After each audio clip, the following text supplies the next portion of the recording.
Olá, seja bem-vinda, seja bem-vindo ao culto da Igreja Batista em Casa Forte, Igreja Batista em Casa Forte, que tem a sua sede na Estrada das Ubaias 776, esquina com a Avenida 17 de Agosto, próximo a uma das entradas do Poço da Panela. Será um prazer muito grande contar com a sua presença em nossos cultos, tão logo nós retornemos às atividades presenciais. No momento nós estamos fazendo nossas atividades através do Google Meet, através de tecnologias do YouTube, e você pode acompanhar esses momentos de estudo bíblico, de oração e outras programações acessando nossas redes sociais, Facebook, Instagram, Twitter, e você então terá a informação da nossa programação via internet. Nós estamos realizando um culto presencial aos domingos, mas esse culto, os participantes precisam primeiramente fazer a inscrição, já que nós temos uma capacidade de presença reduzida em face da pandemia, essa capacidade imposta pelos órgãos de saúde pública. E nós rigorosamente seguimos isso, porque nós não temos interesse que os membros e os nossos amigos concorram a uma vaga de UTI nos hospitais da nossa cidade. E, portanto, se você tem interesse em participar de um dos nossos cultos presenciais, você precisa previamente entrar em contato conosco, fazer a sua inscrição para que você então possa participar desse momento. Gostaria, nesta ocasião, de convocar a Assembleia de Membros da Igreja Batista em Casa Forte para o domingo 4 de outubro. Primeiro domingo de outubro, nós teremos uma Assembleia de Membros da Igreja. E nesta Assembleia, nós estaremos analisando o parecer do Conselho Fiscal, que vai dar o seu parecer sobre o exame que fez das contas da nossa igreja, se tudo está correto para que a igreja, a Assembleia, possa aprovar as suas contas financeiras. E segundo ponto dessa Assembleia é tratar da eleição da diretoria da igreja para 2021. Essa eleição precisa ser feita agora, porque a ata precisa ser registrada em cartório para que ela possa ser levada ao banco e a partir de 1º de janeiro as contas bancárias da igreja funcionem normalmente. Se nós não fizermos essa Assembleia, não tivermos essa ata, as pessoas que movimentam a conta bancária da igreja, elas terão o seu mandato encerrado no dia 31 de dezembro e a igreja então terá dificuldades de movimentar a sua conta e cumprir seus compromissos a partir de 1º de janeiro. Então, repito, fica a igreja convocada para o primeiro domingo de outubro, dia 4, para a sua Assembleia ordinária, para ouvir o parecer do Conselho Fiscal e eleger a diretoria para o ano de 2021. Participemos com alegria desse momento do culto e que Deus possa falar ao meu e ao seu coração.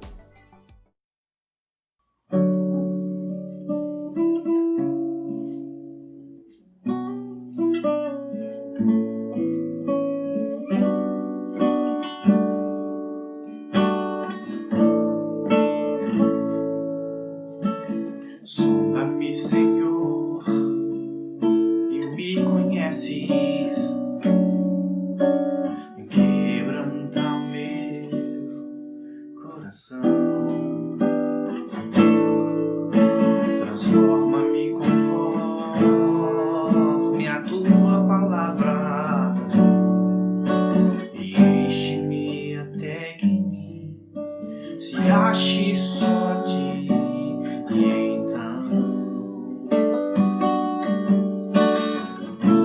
usa-me, Senhor,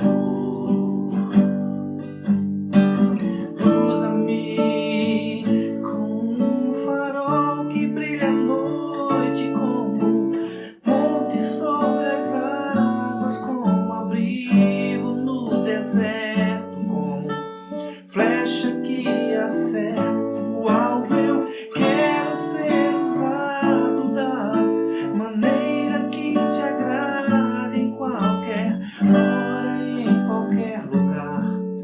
Eis aqui a minha vida, usa-me, Senhor, usa-me, sonda-me, Senhor, e me conhece.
transforma-me, enche-me e usa-me, sonda-me, quebranta-me, transforma-me, enche-me e usa-me, Senhor, como um farol que brilha à noite, como ponte sobre as águas, como abrigo no deserto, como flecha que acerta o alvo. Eu quero ser usado da maneira que te agrada, em qualquer hora e em qualquer lugar. Eis aqui a minha vida, usa-me, Senhor, usa-me, Senhor.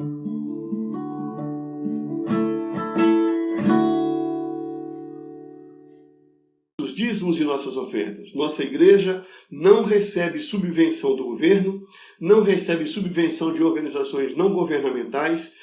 Todo o sustento financeiro e material da igreja decorre do compromisso dos seus membros. Seus membros dedicam seus dízimos e ofertas, seus membros em assembleia decidem onde a igreja investe, seus membros recebem relatórios com parecer do Conselho Fiscal que é eleito por eles em assembleia. Portanto, tudo isso faz com que nós tenhamos mais satisfação em participar da vida financeira da nossa igreja. Mas mais do que isso, é porque a igreja investe esses recursos em atividades que de fato edificam a vida das pessoas em suas diversas dimensões, seja na área de educação cristã, na área social, na área de evangelização, na área de música, na área de comunhão, na área de ensino, enfim. A igreja investe da melhor maneira possível, de tal forma que os membros, os agregados, as pessoas sejam abençoadas através dos ministérios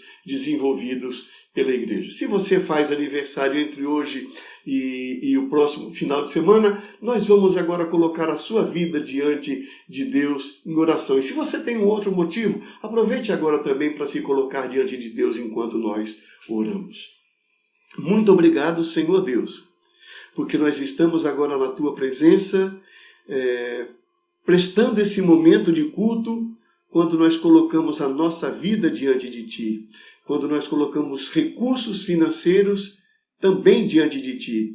E ao colocar esses recursos diante de Ti, nós estamos dizendo com isso que assumimos o compromisso como igreja de investir cada centavo dele para beneficiar a vida das pessoas, para que as pessoas que participam do ministério, que são alcançadas pelo ministério desta igreja, tenham suas vidas edificadas, fortalecidas, renovadas e possam viver de maneira melhor na caminhada neste mundo.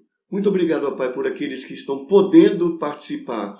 E te pedimos por aqueles que estão vivendo um momento de adversidade financeira, de desemprego, que a igreja seja sensível, que a igreja seja solidária, que a igreja abençoe as pessoas que estão vivendo um momento de adversidade, que a igreja estenda a sua mão e não permita que nenhuma das pessoas que estão no seu raio de ação possam viver por adversidade sem que a igreja ajude de alguma maneira. Muito obrigado pelos aniversariantes, muito obrigado pelas pessoas que estão se colocando nesse momento de gratidão diante de Ti. E abençoa as que estão enfermas, as que estão vivendo situação de adversidade e nos ajude a ajudá-las. Em nome de Jesus. Amém.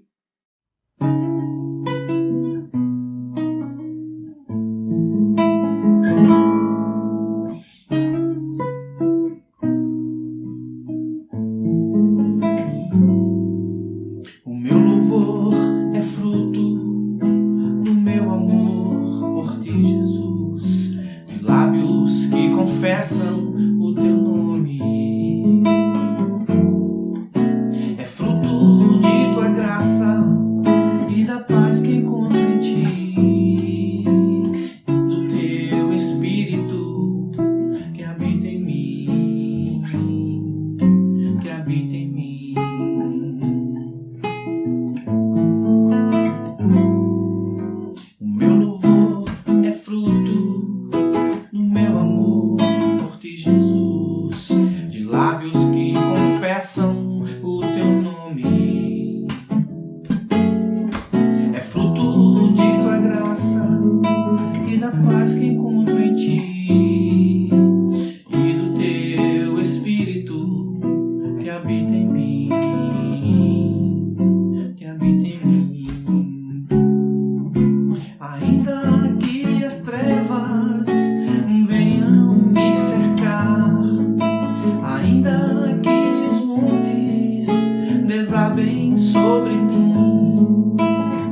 lábios não se fecharão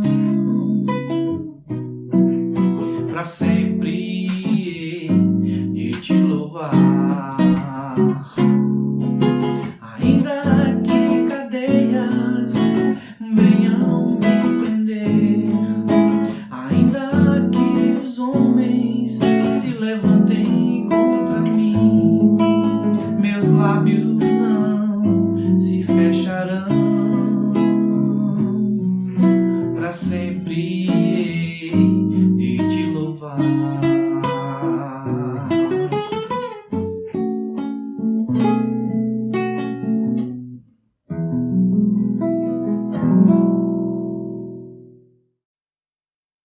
Lembrei de nós no meio do furacão, tudo que eu planejei com você, um menino no primeiro amor.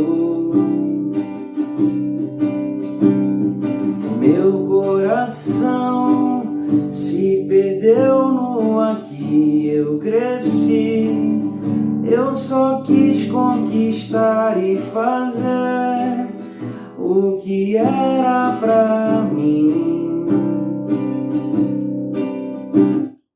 Quero voltar, me arrepender do que não fiz, do tempo que perdi, mais de ti, menos de mim.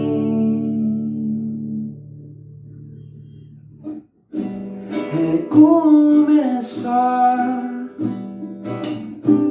e refazer do nada, jogar a velha casa ao chão e confiar. Ainda não é tarde pra te encontrar de novo e ser aquilo que você sonhou pra mim. Lembrei de nós no meio do furacão, tudo que eu planejei com você, um menino no primeiro amor. Meu coração se perdeu no aqui, eu cresci.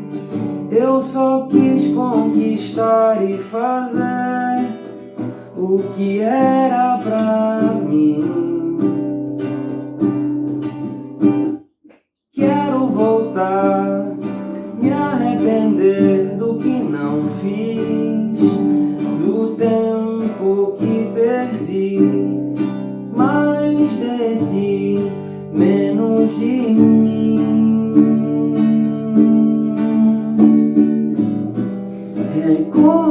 Recomeçar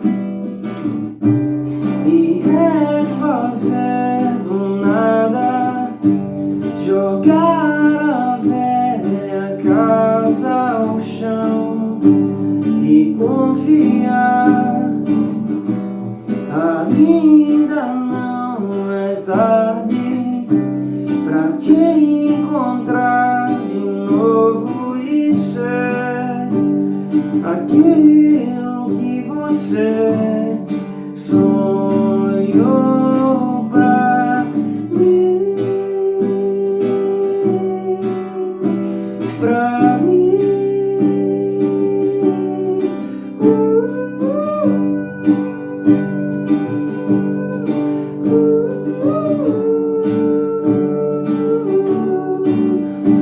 Pra mim.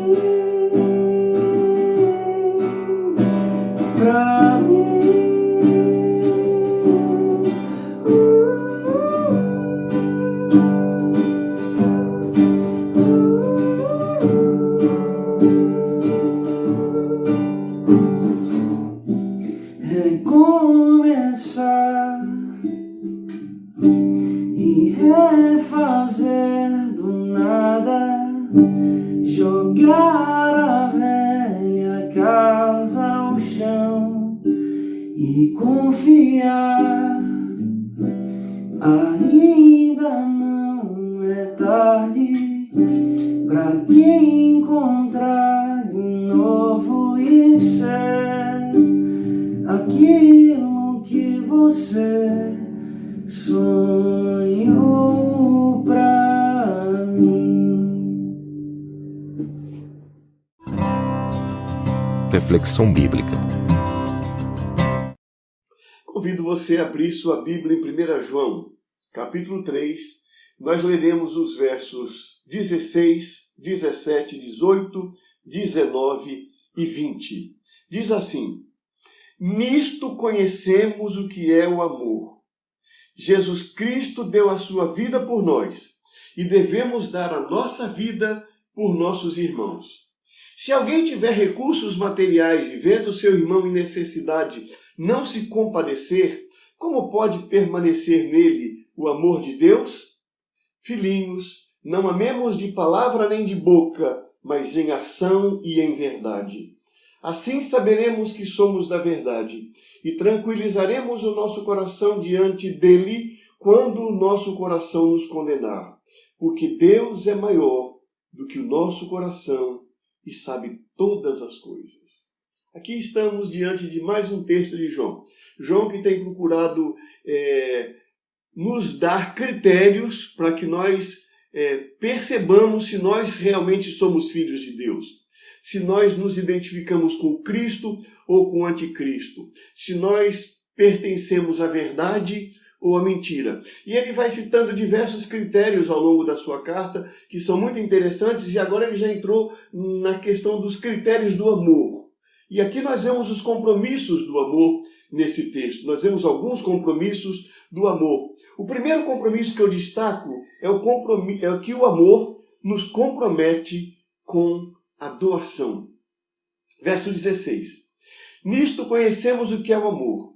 Jesus Cristo deu a sua vida por nós e devemos dar a nossa vida por nossos irmãos.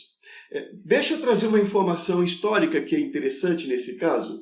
Foi Stephen Langdon, no século XIII, que dividiu a Bíblia em versículos. Por mais de 1000 anos, a Bíblia foi lida sem que houvesse a divisão em capítulos. No século XVI, Robert Essian dividiu os capítulos em versículos. Então, a partir daí, nós passamos a ter a Bíblia dividida que era livros, passou a ser os livros divididos em capítulos e os capítulos divididos em versículos. E existe uma relação muito interessante entre esse texto de 1 João 3,16 com João 3,16. João 3,16 diz que Deus amou o mundo de tal maneira que deu seu Filho unigênito para que todo aquele que nele crê não pereça, mas tenha a vida eterna. E 1 João 3,16 diz que nisto nós conhecemos o que é o amor. Jesus Cristo deu a sua vida por nós e devemos dar a nossa vida por nossos irmãos. O que há em comum entre João 3,16 e 1 João 3,16? Há a palavra amor. E o que é que ela nos ensina nesses textos? Nos ensina que, por causa do amor, Deus deu Jesus por nós. E 1 João 3,16 diz que nós conhecemos o que é o amor no fato de Cristo ter dado a vida por nós e nós darmos a vida por nossos irmãos. Então, a primeira questão aí do amor é que o amor nos compromete com a doação. Por amor, Deus deu seu Filho. Por amor, nós devemos doar a nossa vida por nossos irmãos. Isso é uma mudança de vida. É um critério de identificação de que a nossa vida é uma vida diferente e nós somos filhos de Deus, que nós somos regidos pelo amor. O que se manifesta em nossa vida é o altruísmo, não o egoísmo. Nós também pensamos no bem do outro. É claro que nós pensamos em nós, mas o texto está dizendo que nós devemos incluir o outro na nossa vida. É verdade que o texto de amar ao próximo é um mandamento. Aqui ele não está falando de um mandamento. Aqui ele está falando de uma natureza. Percebe a diferença? Uma coisa é você ser obrigado por lei a amar. Outra coisa é brotar espontaneamente do seu coração o amor. Quando o ser humano era regido pelo legalismo, a lei impunha o dever de amar.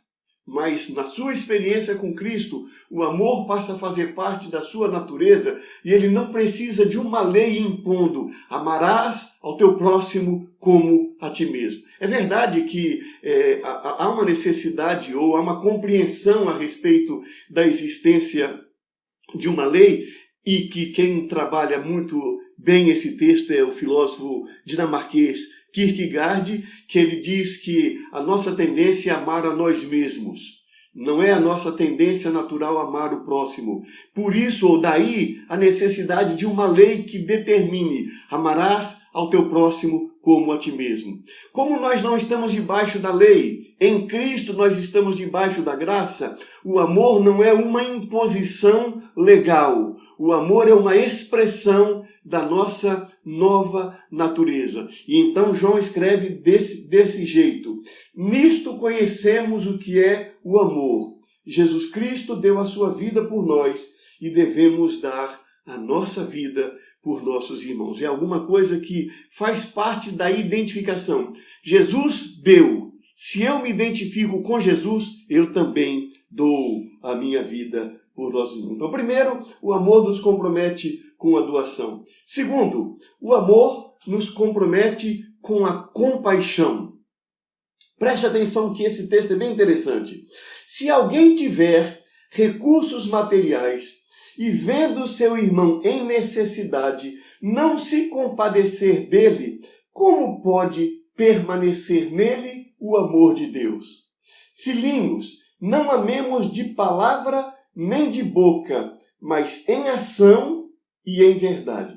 O que eu acho interessante nesse texto é que ele diz que se uma pessoa tiver bens materiais ou recursos materiais, eu gosto mais da expressão recursos materiais porque ela amplia mais essa questão. Há uma outra tradução que diz ainda melhor: aquele que tiver recursos deste mundo, né? A ideia de recursos que podem ser de matéria, recursos que podem ser emocionais, recursos que podem ser intelectuais, recursos técnicos, recursos em geral. Se você tem recursos, vendo o seu irmão em necessidade, não se compadecer dele, como pode permanecer nele o amor de Deus? Então, a ideia interessante é que ele não diz assim: se você tiver recursos e vir alguém passando necessidade, você deve dividir os seus recursos. Ele não coloca nesses termos. Ele coloca: se você vir o seu irmão passando necessidade, você deve se compadecer. A compaixão é a evidência de que o amor está na pessoa. Se nós virmos e não nos compadecermos, como pode o amor de Deus permanecer em nós? Ou seja, como é que eu vou dizer que o amor de Deus está em minha vida se eu vejo uma pessoa em necessidade e eu não sinto compaixão? Veja, não é sentir pena. Sentimento de pena significa que você está num patamar elevado, a pessoa necessitada está num patamar inferior, você identifica essa realidade e se sente por cima. A compaixão não. A compaixão faz com que nós olhemos a pessoa em necessidade, nós nos identifiquemos com a dor dela e nós usemos a nossa cabeça e nós permitimos que o nosso coração se mova em favor de algo que possa mudar a realidade daquela pessoa. É por isso que nós temos visto falar muito da falta de compaixão em determinados políticos nesse momento de pandemia. Porque nós não temos uma solução para a Covid-19, ainda não temos uma solução. Mas quando nós vemos uma pessoa passando necessidade, enferma, a primeira coisa que vai acontecer se nós temos o amor de Deus em nós é compaixão. E a compaixão nos move a fazer tudo o que for possível. Nós não temos ainda a vacina, Nós não temos ainda o remédio, mas a compaixão é grande e por isso nós vamos articular todos os meios políticos, todos os meios técnicos, todos os meios financeiros, todos os meios estruturais, tudo que nós imaginarmos, nós vamos procurar movimentar para atender a necessidade da pessoa que está enferma. Isto é compaixão. E compaixão é uma manifestação da presença do amor de Deus em nosso coração. Terceiro elemento, o amor nos compromete com a verdade. Nós já temos visto isso anteriormente nos textos de João. E ele repete aqui. Assim saberemos que somos da verdade e tranquilizaremos o nosso coração diante dele, quando o nosso coração nos condenar. Assim como quando nós sentimos compaixão por aquele que está numa situação difícil. Quando nós doamos alguma coisa para alguém que está em necessidade. É esse ato. O ato demonstra que há amor em nosso coração. E a manifestação do amor é um indicativo de que nós estamos com a verdade. O amor, portanto, nos compromete com a verdade. Não há como você ser amoroso sem ser verdadeiro. E não há como você dizer que é verdadeiro se você não é amoroso. Por isso, Paulo aos Efésios diz que nós devemos seguir a verdade em amor. Porque verdade e amor são duas coisas que andam juntas. Não há como nós dizermos que nós somos da verdade se nós não amamos. E não há como dizer que nós amamos se nós não sentimos compaixão e não agimos em favor da pessoa. É isso que ele diz. E aqui ele entra numa parte que começa a trazer o consolo individual. Porque se nos dois primeiros o amor nos compromete com a doação, o amor nos compromete com a compaixão, a partir da terceira e da quarta opção que eu trago aqui nesse momento, ele começa a trazer alguma coisa que traz paz para o nosso coração. Assim saberemos que somos da verdade e tranquilizaremos o nosso coração diante dele quando o nosso coração nos condenar. Sim, porque o nosso coração nos condena. Nós temos sentimento de culpa, alguns são doentios, alguns são reais, são verdadeiros. Sentimos culpa por alguma coisa efetivamente errada que nós fizemos e temos consciência disso. E quando o nosso coração nos condena, quando ele vem para apontar a nossa deficiência, a nossa falha, o que é que traz tranquilidade? O que traz tranquilidade é o fato de nós amarmos.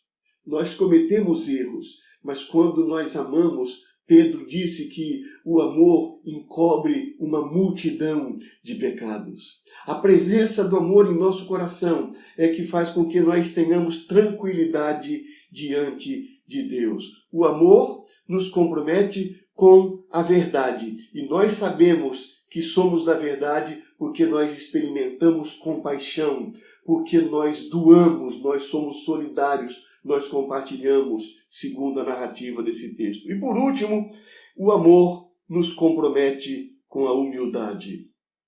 Porque Deus é maior do que o nosso coração e sabe todas as coisas. Duas palavras esse texto. Primeiro, Deus é maior. E de fato Deus é maior. Às vezes eu rio não com um sentido, digamos, pejorativo ou desprezando, mas eu fico pensando que tem pessoas com o nariz empinado, pessoas que se colocam como se elas fossem a maior pessoa do universo, quando na verdade nós somos uma poeira da periferia do universo. E isso ainda é um ato de bondade, nos identificarmos em tamanho com a poeira da periferia do universo. Na verdade, nós somos muito pequenos. E nós temos que reconhecer a nossa pequenez. Nós temos que reconhecer a nossa fragilidade. Nós temos que reconhecer que Deus é maior. Deus é muito maior, inclusive, do que o Deus das religiões. O Deus das religiões é um Deus muito pequeno quando nós pensamos no tamanho de Deus. E quando nós pensamos no tamanho de Deus, nós pensamos não apenas naquilo que a nossa mente nos permite imaginar ou não nos permite imaginar. Você pode olhar por esses dois ângulos. Aquilo que a tecnologia já nos fala a respeito do tamanho do universo e do nosso tamanho em relação ao tamanho do universo. E nós então podemos imaginar quão grande é Deus. Primeiramente, humildade perante a grandeza de Deus. Nos coloquemos nos nossos lugares como seres pequenos, infinitamente pequenos. E segundo, Ele sabe todas as coisas. Nós sabemos pouco. Nós sabemos pontualmente. Você pode se tornar um especialista em física, mas o que você sabe é muito pouco. Você pode se transformar num especialista em química, mas o que nós sabemos de química ainda é pouco. Você pode escolher qualquer área do conhecimento e se especializar, e ainda será pouco. E quando você pensa em todas as áreas do conhecimento humano, aí que você vê que você não sabe nada. E aí nós nos colocamos de maneira humilde diante da grandiosidade de Deus. O amor nos compromete com a humildade. Então, nós vemos aqui nesse texto de João 4 compromissos. O amor nos compromete com a doação. O amor nos compromete com a compaixão. O amor nos compromete com a verdade. O amor nos compromete com a humildade. Que nós nos identifiquemos com a pessoa de Jesus Cristo. Que nós abramos o nosso coração para a ação do Espírito Santo de Deus, o Espírito de Deus, o Espírito de Jesus. São palavras diferentes para o mesmo fenômeno descrito na Bíblia. Que a palavra de Deus nos diz que é esse Espírito que produz em nosso coração o amor que nos identifica como filhos de Deus, o amor que nos identifica com o Cristo e não com o anticristo, o amor que nos identifica com a verdade e não com a mentira.